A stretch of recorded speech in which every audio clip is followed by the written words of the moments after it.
waad guursatay ama haddii aadan guursanna waad guursan doontaa hadduu alla idmo. insha Allah muuqaalkan waxaan rabaa markaa inaan iskula fiirino dhowr calaamadood oo muujinayo in guurka aad ku jirto uusan ahayn guur caadi ah oo ay wax ka qaldan yihiin macnaha. soo dhawaada.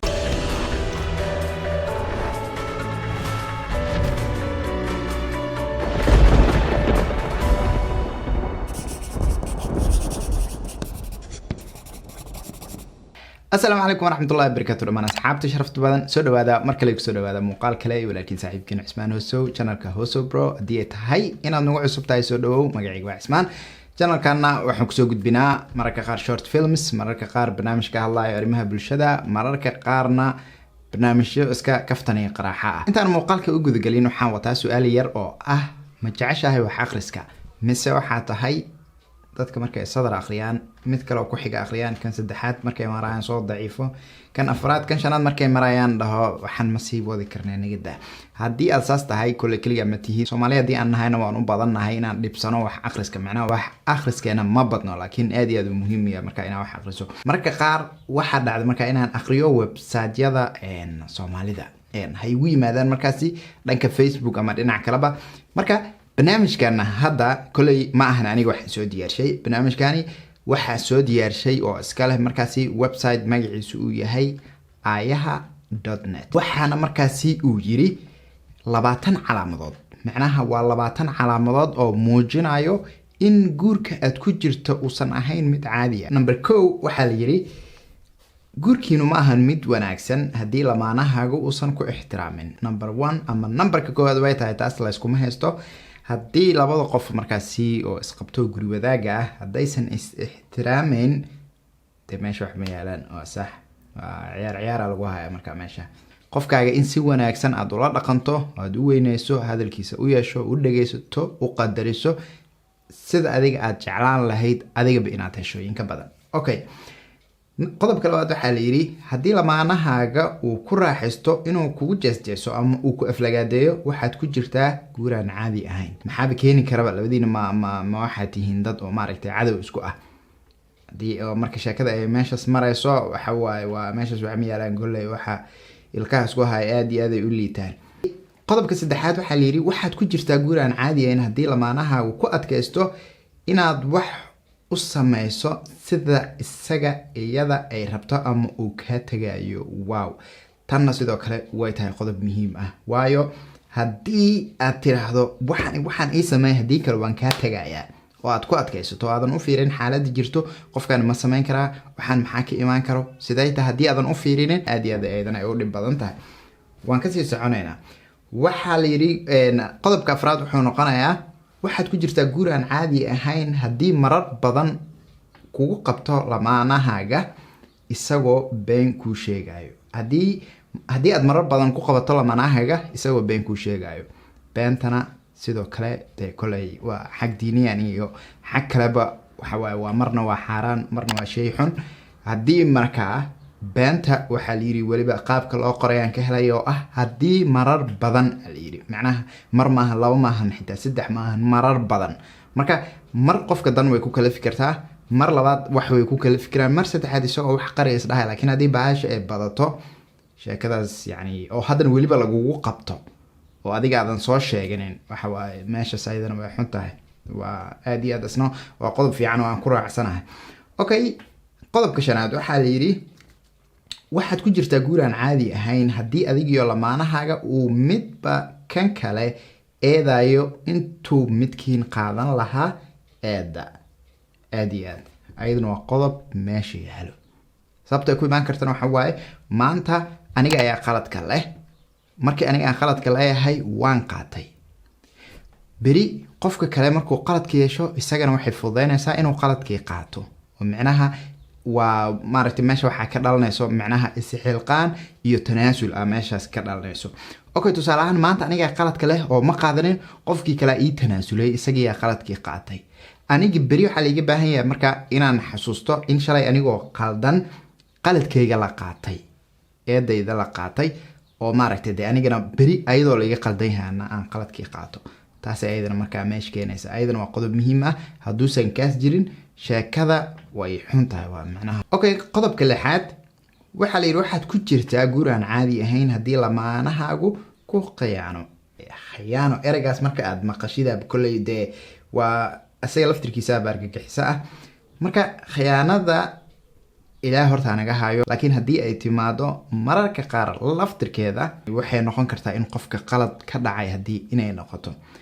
laakiin yani waa marka sababaha markaasi waxaasi dhacay loo fiirsho hadba dee arrimaha iyo siday u dhacaan iyo wax walba way kala duwan yihiin marka taas kulay taasaan marka aan uga gaabsanaya okay waxaa la yiri qodobka 7 waxaad ku jirtaa guur aan caadi ahayn haddii muranka lamaanahaaga ay isku bedelaan hanjabaadyo waa sax waa tii hadaay oo kale noqonaysa haddii sidan sameyn weysid aniga waan ka tagaya haddii sidan ay noqon weydo waxaas la sameynaya haddii sidan ay noqon weydo waan ku furayaa madaxayga dhisinaysa haddii sheekada ay gaarto hanjabaad qofkiiba nabad kuma ladaayo wuxuu noqonayaa de wow yani wuxuu isleeyahay tar wasaasa lagu lahaay biyaa lagu shubaya lagu lahaay haddii oo meel hebel ay ka tagi weyside يعني ساعة على دون قنطة مركا آدي هذا ودي بدن تهاي تاسنو وانكر أحسنها. أوكي قضب كسيدات وحنا نقنا واحد كوجر تاجور عن عادي هينا هدي لما أنا حاجة ومركز تا كلا بربرديجو دتك كله. تاس أيضا ما لقي فيها يعني. Of course وحاليري مركز تا فيها معهن ويدعي كرتا إنه قفك وكلا بربرديجو قف وكيرادو سان هبل بسان وسمي أما هبلاي بسان يسمي سي أو أديك وموتيفيشن أو كوسينايو أوكي ويدعي كرتا لكن وحاليري مركز تا وسبب قلدن سبب مركز ودو قف كلا بربرديجا ده قف كسي أديك ده كم بربابا waxa kale oo kula barbardhigayo raba marka qofkan hadii aad xitaa motivation asiinayso ama aad kicinayso xitaa uu lamaanaha yahay in qof barbardhigto lagu makiciyo in uu qofka uu ka horeeya lagu kiciyaa taas ayadana waa qodob muhiim ah qodobka 9aad waxa la yiri marka waxaad ku jirtaa guur aan caadi ahayn hadii lamaanahaagu u maleeyo inay fursad ku tahay inaad hesho isaga ama iyada ay aaminsan tahay inay ka wanaagsan tahay adiga wow taas ayadana waa qodob hadii labada lamaan uu mid aaminsan yahay inuu kan kale uu ka qurux badan yahay oo uu isaga uu maaragtay uu isku qasbay ama iska qaatay haduu uu aaminsan yahay inuu maaragtay uu ka taajirsan yahay ama lacag haysto kan kalena yani uu iska qaatay ya oo macnaha dhaqaaluhu qofkan kugu heystaa isleeyahay haduu isleeyahay macnaha tusaale ahaan wixii sheekadii Soomaaliyeed yani qofkan aad ka qabiil fiican tahay oo kale hadii uu aaminsan yahay isla qofkan waa iska qaadatay labada lamaana mid kamid ah hadii ay ku jirto taas oo ah macnaha qofkani de waa maaragtay de adaa iska qaato oo kale hadii ku jirto de qofkaasi kuma arkayo qof nolosha haaf u kala qaateen kuma arkayo wuxuu ku arkayaa de qof adiga ku shaqaaleysi oo kale ku arkayo oo birina de waxa nagida oo kale oo kaaga tay karo ama ku burin kara baylaan isaga aaminsan inuu ka awood badan yahay waxa la yiri marka qodobka 10aad waxaad ku jirtaa guur ay wax ka qaldan yihiin hadii lamaanahaagu marnaba uusan ku tanaazulin hadaya sidoo kalena tusaale ahaan aan ku soo qaadanay taas isku tanaasulka iyo isxilqaanka labada qof ee lamaanaha waa muhiim hadaysan taas oolinna yani waxay sababaysaa in wax badan maaragtay darbiyo badan inay soo dumaan soo jabaan sababaysaa sababtoo ah tanaasulka waxa uu muhiim u yahay markaasi xalka markaasi taagan ayuu muhiim u yahay sidoo kale waxa uu muhiim u yahay waliba uu xalinaya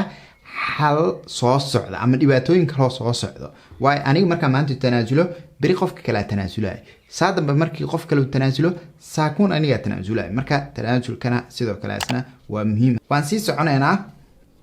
waxaan marka joognaa hadda qodobka 11aad ama calaamada 11aad waxa la yiri waxaad ku jirtaa guur aanan wanaagsanayn hadii kelinimo dareento xitaa marka ay lamaanaha kula joogto ay tan dhibaya labadiina mid kamid ah hadii maaragtay uu shaqo badan yahay ama uu mashquul badan yahay ama uu hawl hayo intaasi inka badan oo extra mesh soo gasho oo ah macnaha qofkan xilliga uu fursad hayo haduusan qofka kale uusan waqti siinayo haduu inta uusan fursad soo sameeyay qofkii uusan waqti markaasi kula qaadin ama adiga iyo caruurtii waqti idin la qaadin oo uusan sameyn adoo kula joogo kelinimo dareemo taas laftirkeedana way dhib badan tahay laakiin uma adko sida kuwan oo kale oo hadda aan soo dhaafnay 12aad waxa la yiri guurkiinu caadi ma ahan hadii adiga iyo lamaanahaaga aad mar waliba iska soo horjeesataan macnaha de mar walba lidaad isku tihiin macnaha aniga markii aan dhaho biyahana aniga aan rabaayo nacabayo liinta ku jirto hadii ay xaaska ay tiraahdo maya liin ma ahane tufaaxa aan kugu daray hadii ay tiraahdo macnaha tusaalaha ugu qafiifsan oo waxay ka dhigan tahay de mar waliba marka waxaan muhiim ahayn iyo wax muhiim ah waa la isku qabsanaya muranka badana muranka haduu batana ixtiraamka yaraana ixtiraamka haduu yaraadana caaya imaanayso day caay imaatana de waa maaragtay de waa baash meesha ugu dambeysay maraysa okay waan ka sii gudbeynaa taasna waan ku raacsanahay qodobka 13 qodobka 13 waxa waaye kuma jirtid guur fiican hadii doorbido hadii aad angelino meeshas hadii doorbido inaad waqti la qaadato saaxiibadaada intaad waqti la qaadan lahayd lamaanahaaga farxad kama heshid la jooga lamaanahaaga walaahi horta waa sida qodobkan 13 uu dhigan yahay hadii la dhaho macnaha meesha aad farxad ka heli lahayd inta aad joogto gurigaaga ama lamaanaaga aad la joogto hadii farxad aad helayso marka aad banaanka joogto ama aad asxaabtaada la joogto ama ayaga ku yimaadaan farxad aad helayso waa runo maaragtay meesha waxba ku jira de waxa ku jirto qodobkii haday oo ahaa macnaha qof adigu u arko inuu ka sareeyo ama uu ka fiican yahay oo kale hadii adiga aad la nooshahay oo hadana uu ku darsaday qodobkii kale ee ahaa qofka adigoo kula joogo hadana kelinimo dareema oo kale hadana labadaas qodob oo kale markay isugu biiraan kan uu imaanaya oo ah marka isagana te qofkii oo guriga joogay wuxuu noqonayaa qofkan haduu joogay haduusan joogin ba in markaasi uusan agtiisa farxad uu ka helino meelihii kale uu farxad ka heli jiray oo kale uu ka helayo tusaale ahaan gabadha wax lagu daray oo loo guuriyay qof aysan raali ka ahayn oo lagu qasbay xaq waalidka ku raacda ama xaq dhaqaale ama xaq si kala baadiga gabadha waxay guursatay qof markaasi aysan niyad ahaan u dhameystirnayn markay guursatay gabadhaasi inta qofkaasi la joogto ma dareemayso yani ma rabto xitaa of course la dhihi karaa agtiisa way ku caajisaysaa way dhibsanaysaa marmuu ka tagay leedahay kadibna si ay asxaabteeda waqti ula qaadato ama telefoon ku hadasho ama caadi way isku arkaan marka taasna waa taas oo kale maaragtay kulay guur oo farxadiisu ay dhameystiran tahay ma aha qodobka 14 marayna marka waxa la yiri kuma jirtid guur caadi ah hadii aadan garab ama taageero ka heli lamaanahaaga markasta isaga iyada aad u baahato taas waa xal iskula joogaba taas garab joogta ah waa wax la iskula joogo hadii garab joogta aan la iska helin de aaway noloshii oo konton kala qaatay oo la isku buuxinayay aaway de meesha ma taalo garab joogta ah waa waajib waa lama huraan hadii laakiin aan mid laga dhigin hadii marka lamaanahaaga uu ku weydiisto waxaan u baahanahay uu ku yiraahdo adigana waxaas aad u aragto wax qaldan labadiina qofkii kamid ahaa oo watay arinka oo laga cusleeyay uusan dhihin aniga de markii aan wax kaaga baahdaba saan baan noqotayo waxba ima sameeysid oo garab ima siisa hadaysan saas noqonin sheekada oo sida dhabta ah ay tahay qofka labada qof ee maaragtay de guriga wada leh waa qasab waa waajib inay garab buuxa isasiiyaan marka ay wax ay isaga baahan yihiin tagaar ahaaneed oo aanan ahayn waliba tan guud oo ka dhaxaysa okay qodobka 15 kuma jirtid guur caadi ah hadii adiga iyo lamaanahaaga aadan isku kalsoonayn hadii yani aysan kalsooni jirin dagaalow muranow qaylow buuqow maaragtay de is-aamni dariyo waxaas oo dhan way imaanayaan oo way soo hoosgalayaan taasna waan ku raacayaa okay qodobka 16 waxa la yiri marka qiimo ma lahan guurkiina hadii lamaanahaaga aad wax qiimo lahayn ama yar ku soo qaado guulahaaga ma fahmintan qiimo ma lahan guurkiina hadii lamaanahaaga waxaanan qiimo lahayn ama yar uu ka soo qaado guulahaaga ha okay tan aad iyo aad u dhib badan tahay macnaha mararka qaar way noqon kartaa in labadiinaba aad hal hadaf wada leedihiin labadiinaba aad hal riyo wada leedihiin oo taas isku guursateen oo saas aad wada noqonaysaan laakiin mararka qaarna waxay tahay de qofkan intuu u socdaa hadaf uu leeyahay qofka kalena hadaf uu leeyahay laakiin noloshiina kalena waa idin dhaxaysaa marka waa tiyo adinkoo qof walba midka kale uu garabka siinayo hadii markaasi ay noqoto mid kamid ah inuu wixii yani hawluhu ku jiray guulo u gaaro ka kala waxa waajib ku ah inuu u hambaliyeeyo la farxo isku si ay u wada farxaan farxad ay wada qaataan qofka lamaanahaga ah guulihiisa waa inuu ku farxada xitaa hadii ay guul yar tahay waa qasab markaasi inay ka keentaa farxad weliba aan iska keen ahayn marka taas haday maqanta xubaa maqan waan ku raacsanahay okay qodobka 17aad waxa la yiri guur caadi ah kuma jirtid hadii aadan kalsooni ku qabin guurkiina tan maxay qodobkan ani qodobkan fahmin waa ka boodayna okay qodobka 18aad waxa la yiri kuma jirtid guur caadi ah hadii lamaanahaga uusan ka dhigin inaad dareento in jirkaagu uu wanaagsan yahay صح يعني قضب ساس aad u weyn ilamahan ani laakiin kulay waa un wax jira waa sax okay qodobka 19aad dhamaadkeen soo mareenay waxa la yiri marka kuma jirtid guur caadi ah hadii lamaanahaagu kugu dhiirgeliyo wax xun isla markaana weliga uusan ka keenin isbedel wanaagsan taas meeshaas waa hayacde waa dad beertkooda jirtaase okay